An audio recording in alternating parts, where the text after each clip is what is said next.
C'est un partage un petit peu différent de celui du concert classique, puisqu'on aura des moments de musique, des moments de voyage à travers les vidéos, des moments de récit où Anthony racontera des moments très importants qui nous ont construits depuis plusieurs années et qu'on a envie de partager, que peut-être les musiciens classiques habituellement ne prennent pas le temps de partager avec le public. Et c'est un fragment de vie, de son, de rencontre et de voyage qu'on mettra sur scène. Alors vous êtes un binôme sur scène et à la vie, donc Anthony Leroy, Sandra Moubarak. Oui. Vous avez 4 enfants, Oui. vous partagez énormément et vous avez effectivement envie de partager aujourd'hui. C'est vrai qu'on est animé par toute cette musique, par une histoire qu'on a vécue depuis plusieurs années à partir de la recherche d'un violoncelle.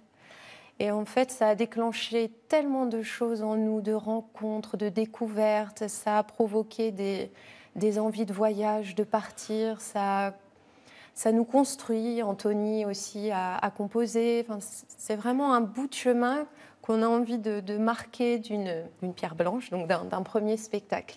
Alors Anthony, il a voyagé dans le monde avec son violoncelle pour jouer dans des endroits, j'ai envie de dire, improbables. Oui. On regarde un extrait parce qu'il y a des choses qui ont été filmées et vous allez nous expliquer juste après. Oui.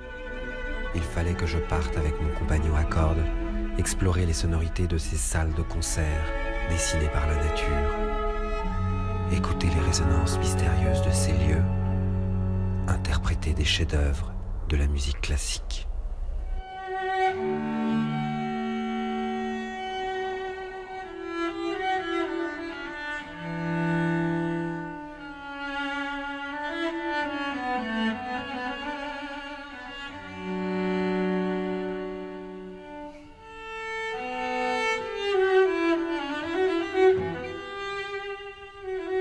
Il y a aussi les rencontres avec les personnages qui peuplent ces lieux. Ils sont les âmes et les esprits intemporels de ces paysages fantastiques.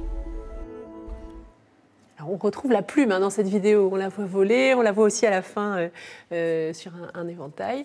C'est toute cette poésie, on la retrouve dans le spectacle aussi. Il y aura des extraits vidéo projetés pendant le spectacle. Il y aura de nombreux extraits vidéo. On sera vraiment dans la nature, immergé entre le voyage physique réel, la beauté des paysages à couper le souffle, et aussi la beauté onirique de ces paysages, une autre manière de les découvrir, de les voir. C'est vrai qu'avec le violoncelle, Anthony et moi avons voulu faire résonner différemment ces paysages. Il y a la beauté plastique, mais il y a aussi les échos incroyables qu'on retrouve dans les canyons, l'écho près d'un volcan, l'écho dans une grotte de glace. C'est des choses qu'on avait envie de vivre de l'intérieur, qui transforment le son, qui transforment notre écoute, notre inspiration aussi, parce que le but, c'est aussi d'aller se nourrir de tout cela, de garder ce puits d'inspiration à l'intérieur pour continuer de livrer des musiques toujours plus vibrantes. Et puis vous allez jouer du piano et vous avez participé aussi à la mise en scène. Vous participez à tout, en fait, dans le spectacle. C'est tellement personnel comme spectacle que c'est vrai, on met la main partout. Donc l'écriture, ça c'est sûr. La musique, on est 2 seuls interprètes sur scène. Après, on est accompagné, on est très bien accompagné. Lola Doyon à la mise en scène. On a notre équipe qui est partie avec nous sur les tournages une équipe de réalisateurs, Zabriskie Productions, Nicolas Henry à la scénographie. Mais c'est vrai qu'on est présent sur tous les maillons de la chaîne. Non pas par vanité, mais c'est pour vous. Oui, je dis que le 18, nous allons accoucher. C'est vrai. Bah oui, c'est l'impression que ça donne, en tout cas. Oui.